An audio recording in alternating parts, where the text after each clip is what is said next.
Continuando con nuestras exposiciones, invitamos al doctor Chirinos a subir al estrado. Él es especialista en nanomateriales automotrices, trabaja actualmente en lo que es catálisis.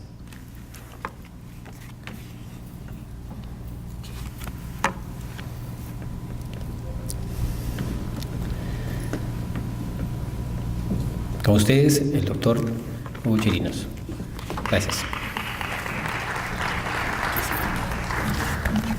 Con esto. Láser, con esta retrocedida. Muy buenas tardes. Mi trabajo de investigación es aquí, ¿no? Es sobre nuevos nanopositivos catalíticos para disminuir la contaminación atmosférica producida precisamente por vehículos que utilizan combustibles derivados de petróleo o de la biomasa. Precisamente fue mediante el IGI que conseguí ese financiamiento, ¿no? Investigación básica, y el contrato precisamente es este que hasta la actualidad, ¿no? Este año ya termina. El problema en sí, bueno, todo el mundo conoce sobre la contaminación atmosférica, sobre todo registrado aquí en el área de Lima y Callao, ¿no? Precisamente se ha agudizado en los últimos 15 años debido precisamente a unas malas formas de llevar ese tipo de control, ¿no? El crecimiento explosivo, por ejemplo, del parque automotor, que se ha incrementado considerablemente, y el precario mantenimiento precisamente que existe, ¿no? en nuestro parque automotor. La importación de vehículos usados, ¿no? Que eso se incrementó precisamente en la época de Fujimori. La baja calidad de los combustibles. Nosotros tenemos un combustible que tiene 4.000 aproximadamente ppm de azufre en su composición, por eso que ahora ya la refinería de Talara está entrando ya en una etapa de reformulación, ¿no? Para disminuir eso, por lo menos un combustible Euro 3 o Euro 4. ¿No? La falta de supervisión de la aplicación de planes urbanos, una ubicación de las industrias muy erradas, ¿no? Y tecnologías obsoletas, ¿no? La eficiencia de los catalizadores actualmente son también bajos y también disminuye por efecto de esos contaminantes como el azufre. La solución precisamente es una verdadera educación vial, ¿no? Nosotros realmente la educación vial no la tenemos muy en cuenta y eso bastante perjudica ese tipo de procesos, ¿no? Un establecimiento de estándares técnicos. Actualmente los estándares técnicos en el Perú prácticamente se burlan porque los vehículos pasan por un control a cada cierto tiempo, pero que los catalizadores, ¿no? Algunos están contaminados o algunos vehículos que no existen, ¿no? Catalizadores, y prácticamente no se toma en cuenta, ¿no? Los límites máximos permisibles deben ser ajustados, ¿no? Como ya se ha observado en algunas diapositivas que voy a presentar, una redefinición de políticas impositivas e implementación de revisiones técnicas donde exijan precisamente la utilización de catalizadores, ¿no? Como lo hace actualmente Chile. Chile ya tiene una política de control en las revisiones técnicas donde todos los vehículos, ¿no? Mayores de 5 años deberían continuar todavía con esos catalizadores. Nosotros sabemos que en el parque automotor actual, ¿no? De Lima metropolitana, ¿no? Hay aproximadamente, ¿no? 900.000 unidades que entran y salen de Lima y Callao, ¿no? Y eso va a producir pues una emisión de contaminantes precisamente provenientes de ese parque automotor que va en crecimiento, ¿no? Las proyecciones hasta 2025, por ejemplo, se observa un crecimiento bastante significativo en la ligereza. Entonces, el caso de las emisiones de monóxido, precisamente debido a los automóviles que tienen un mayor porcentaje, prácticamente 84% son las emisiones a partir de esos vehículos, ¿no? Y de esos de ahí, del 49% prácticamente son taxis. Los taxis prácticamente son los vehículos que más proliferan aquí en Lima y Callao, ¿no? Y los casos, por ejemplo, de los hidrocarburos, ¿no? Que son los otros tipos de contaminantes, ¿no? Son de los automóviles con 73%, ¿no? Y de los cuales los taxis representan el 41% aproximadamente. En el caso de óxidos de nitrógeno y las partículas menores a 10 micras, los responsables son los buses de transporte públicos, ¿no? Y las camionetas rurales, ¿no? En esta tabla, por ejemplo, se indican los estándares ya actualizados, ¿no?, de la calidad ambiental del aire según la ECA, ¿no? Según el decreto supremo esto ha sido reformulado, remodificado, precisamente para evitar que la calidad del aire sea mermada, ¿no? Entonces aquí tenemos los agentes contaminantes como el dióxido de azufre, ¿no?, materiales particulares menores a 10 micras, menores a 2.5 micras, monóxido de carbono, ¿no?, ozono, plomo, y así tenemos todos estos contaminantes en los periodos respectivos, y aquí tendremos precisamente los valores estándares y cómo se hacen los métodos de análisis para eso. Las modificaciones de los estándares nacionales de calidad ambiental del aire, precisamente a partir de 2014, ya ha sido modificado, precisamente en sus valores mínimos, ¿ok? Aquí, por ejemplo, tenemos el dióxido de azufre, ¿no?, del benceno. En algunos indicadores está habiendo una mejora, ¿no?, a partir de ese año, precisamente debido a algunas restricciones que ha habido hace poco tiempo y en la mejora también de la calidad del combustible, ¿no? Los niveles de alerta para contaminantes críticos, aquí también todavía se mantiene desde el 2008, se mantiene todavía esos niveles de alerta, ¿no? Realmente el Perú no tiene niveles de alerta tan significativos, ¿no? Todavía nosotros estamos menores a estos valores, inclusive que está registrado tanto del material particulado, dióxido de azufre, del monóxido de carbono y del sulfuro de hidrógeno. La IGESA precisamente ha hecho unos estudios sobre, ¿no?, cuál ha sido el comportamiento de los materiales particulares 2.5 micras, menores a 2.5 micras, en Lima y Callao de 2000 a 2008. Entonces se observa que ha habido, sí, ¿no?, con este tamaño, menores de 0.5 micras, materiales particulares que realmente supera, ¿no?, y tenemos un gran porcentaje en Lima Centro, por ejemplo, ¿no? El comportamiento anual de material particulado de 10 micras, de menores a 10 micras, también se ha observado que ha habido también, ¿no?, un incremento bastante significativo, y siempre en Lima Centro donde se observa un mayor porcentaje. De dióxido de azufre, ¿no?, desde 2001 a 2008, ¿no?, se observa que ha mejorado un poco, no tiene una alta bastante significativa, ¿no? Y el comportamiento del dióxido de nitrógeno. Lógico, en 2001 a 2008, el dióxido de nitrógeno, por ejemplo, comienza a aparecer ya cuando la temperatura no supera los 400 grados Celsius, entonces no se observa prácticamente bastante alta, ¿no?, en Lima y Callao. Y sobre todo, tenemos una gran cantidad de vehículos mayores de 15 a 20 años. Precisamente son responsables, prácticamente tenemos, ¿no?, la antigüedad del parque vehicular de transporte público, más de, ¿no?, 10.532 vehículos prácticamente que son mayores, ¿no?, de 15 a 20 años. Entonces, este parque automotor bastante antiguo que el Perú, el Lima y Callao sobre todo tiene, son los que prácticamente tienen un alto porcentaje de contaminantes, ¿no? Ahora, los vehículos nuevos, ¿no?, menores a 5 años, precisamente en una menor cantidad. Todos los catalizadores que salen, ¿no?, de las empresas, todos los vehículos que salen con los catalizadores de empresa, precisamente son vehículos nuevos, regulados, y que esos catalizadores ya para vehículos que tienen una antigüedad mucho mayor ya prácticamente son inutilizados, no se pueden utilizar. Entonces el Perú tiene un alto porcentaje de vehículos antiguos, pero no existen catalizadores para ellos. Entonces ese es uno de los puntos precisamente que conllevó a hacer ese tipo de trabajo, en la cual precisamente con la finalidad de reducir la contaminación generada por los gases producto de la combustión de los motores a gasolina, a diésel, GLP o gas natural, que son precisamente los que van a producir monóxido de carbono, NOx y partículas carbonadas, precisamente debido a que esos vehículos, esos catalizadores que están siendo utilizados en esos vehículos contienen precisamente los elementos metálicos bastante caros, ¿no? Como tenemos el paladio, rodio y platina.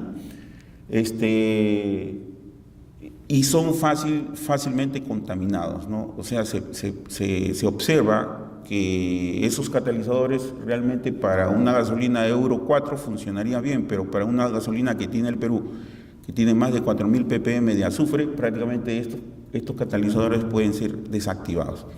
O sea, la cantidad de vehículos antiguos, ¿no?, usados y el tipo de catalizador que no soporta una gasolina con alto porcentaje de azufre, esto precisamente provocó que nosotros hagamos precisamente un nuevo catalizador, pero ya no a base de estos metales, ¿no? Entonces se optó por tierras raras, que son lantánidos trivalentes, metales de transición, ¿no?, que pueden ser de cobre, zinc o de potasio, pero sin utilizar precisamente esos metales nobles, ¿no? Estos nuevos materiales catalíticos, precisamente en el Brasil ya están siendo utilizados en gran escala y desde ahí precisamente viene esa idea de poder utilizar estos tierras raras combinados con los metales de transición para realizar precisamente la catálisis, pero se ha observado que esos catalizadores precisamente comienzan a reactivarse a partir de los 400 grados Celsius, ¿no? La actividad catalítica comienza a partir de los 250 y la reactivación se realiza a partir de los 400 grados, ¿no?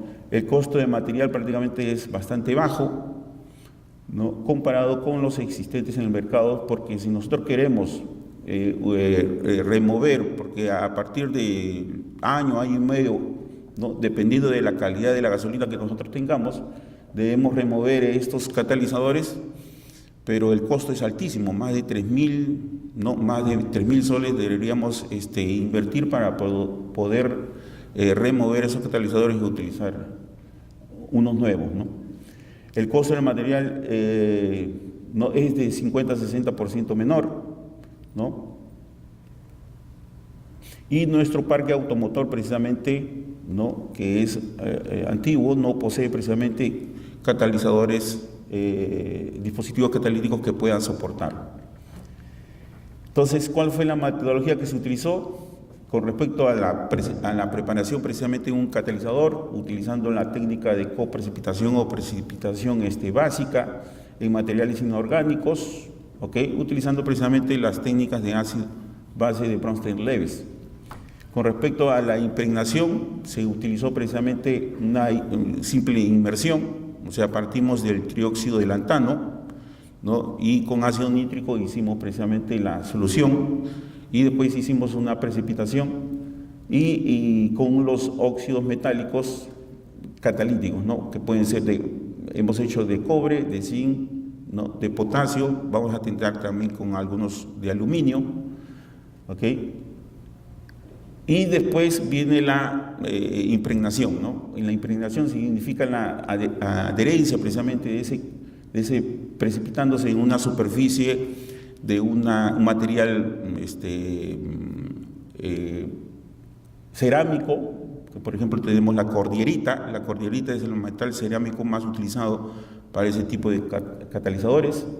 Y después viene, una vez que se ha hecho la impregnación, un tiempo de calcinación que puede llegar de 400 grados a 700 grados en un calcinador. Entonces, todas esas técnicas, ¿no?, de preparación precisamente del catalizador se han realizado aquí en la Facultad de Minas, ¿no? La caracterización en sí, se han utilizado técnicas de superficie, de microscopía electrónica de barrido, análisis de área superficial por el método de BET, ¿no?, espectroscopía de infrarrojo, ¿no?, en la región de 400 a 4.000 centímetros a la -1, análisis térmicas, las más comunes para determinar precisamente el tamaño de la partícula, ¿no?, la temperatura programada para reducción de hidrógeno y utilizando precisamente los equipos de quimisorción que son más utilizados para este tipo de trabajo. Con respecto a la actividad catalítica, ¿no?, se han monitorado precisamente los gases tanto en la entrada en un pequeño reactor tubular, ¿no? El cual va a identificar precisamente las concentraciones de monóxido, de CO2, de hidrocarburos y de SOx, ¿no? Para de esa manera determinar precisamente cuánto se ha reducido de monóxido. Lo respecto a los ensayos catalíticos, o sea, una vez formado ya la piedra, o sea, el monolito cerámico ya impregnado, entonces se hacen los ensayos catalíticos en una línea de combustión que fue instalada en el Instituto de Motores de aquí de la universidad, y que tiene precisamente un motor a gasolina, ¿no? Conectado, simulando precisamente carga a un dinamómetro. Ahí está precisamente una de las vistas. Este vendría a ser el catalizador. El catalizador ha sido diseñado precisamente con una carcasa de acero, ¿no? Precisamente que sea fácilmente removible para poder ir testando, ir ensayando algunos catalizadores con algunos otros tipos de impregnaciones, ¿no? Esto ha sido ya instalado. Y aquí vendría a ser la instrucción, este sería el motor, y en la parte de aquí está el catalizador, ¿no? En la parte de aquí precisamente se encuentra el dínamo, ¿no? Que da precisamente el efecto de carga. O sea, se va a testar precisamente una corrida sin el catalizador, ¿no? Después viene con un catalizador dependiendo de qué tipo de impregnación se haga, y después con carga y sin carga, ¿no? Cuando el motor está libre y cuando el motor está con carga. Este vendría a ser la cápsula metálica, y en la parte de adentro precisamente es la cordierita, donde ya está impregnada, ¿no? Esto más o menos sería la forma, es ovoide su forma, y las cantidades de celdas que hay va a depender precisamente del tamaño de ellas, ¿no? El catalizador está compuesto por una carcasa de acero inoxidable y está provisto de una carga de pantalla metálica antitérmica. O sea, hay en la parte de adentro, ¿no? Un sistema de blindaje del calor precisamente para mantenerlo, ¿no? Y que sea adiabático, ¿no? Todo ese proceso. En su interior, ¿no? Se contiene el cerámico monolítico. Se puede colocar 2 monolitos cerámicos o 3 monolitos cerámicos, porque se ha hecho de tal manera de que podamos contener, ¿no? En un espacio más o menos de 1 centímetro cada monolito, ¿no? Podemos colocar 3 monolitos cerámicos. O sea, podemos llegar hasta testar catalizadores de 3 vías, de 2 vías, dependiendo del tipo de impregnación que hagamos, ¿no? Ok. Precisamente eso es lo que se está haciendo actualmente, y este vendría a ser más o menos, ¿no? La línea de combustión. Aquí está el dínamo, ¿no? Este es el motor. Todo precisamente ha sido ya instalado y está ya en proceso de pruebas, de ensayos. Esto va a quedar prácticamente en el Instituto de Motores, y que va a continuar el estudio precisamente con otros tipos de catalizadores, ¿no? La actividad precisamente del nanomaterial, ¿no? Actúa precisamente en tres etapas, o en 3 ciclos, y cada ciclo precisamente se tiene, ¿no? Oxígeno, que debería precisamente producir esa reducción de esos contaminantes. O sea, en otras palabras, necesitamos tener una alta cantidad de oxígeno, o sea, garantizar una alta cantidad de oxígeno para provocar precisamente esa reducción, ¿no? Entonces, se tiene que los catalizadores tienen una tendencia para reactivarse automáticamente si se mantiene, ¿no? Esa cantidad de aire necesario, ¿no? Y el trabajo, nosotros hemos evaluado y prácticamente hemos llegado a modelar, ¿no? Esa vida útil de ese catalizador. Hemos llegado a la conclusión de que podemos llegar a un recorrido de 40.000 a 70.000, ¿no? Kilómetros, cuando ya el decaimiento de ese catalizador ya sea prácticamente un 50%. Las técnicas de espectrometría de infrarrojo, más o menos se observa que existe, ¿no? Un decaimiento, una formación precisamente de CO a CO2, ¿no? En presencia precisamente de ese catalizador. Y ese más o menos sería en un microscopio de barrido, ¿no? Las estructuras, microestructuras catalíticas, ¿no? Observada precisamente en nanopartículas, ¿no? De 198 a 259 nanopartículas. Aquí se observa precisamente cuando existe, ¿no?, el material particulado que no se quemó efectivamente en la cámara de combustión, ¿no?, del motor, su conversión comienza a suceder a partir de 280 grados Celsius pasando a CO2. Y aquí se observa la eficiencia precisamente de la quema, de la conversión del CO, ¿no?, y se inicia un 100% precisamente a 280 grados a pasar a CO2, ¿no? Prácticamente, en conclusiones, hemos tenido muy buenas expectativas con respecto a esto, a este tipo de catalizadores, y estamos, ¿no?, trabajando con otros tipos de metales de transición, ¿no?, como ya les dije, estamos haciendo con aluminio, ¿no?, y podemos inclusive optar por otro tipo de tierra rara. Pero tenemos algunos problemas con la presencia de compuestos azufrados todavía que van a desactivar en algo también ese tipo de catalizador. Entonces tenemos que ver la manera de evitar, ¿no?, metales que puedan ser desactivados, igual como sucede con platino, paladio y rodio. Eso es todo, muchas gracias.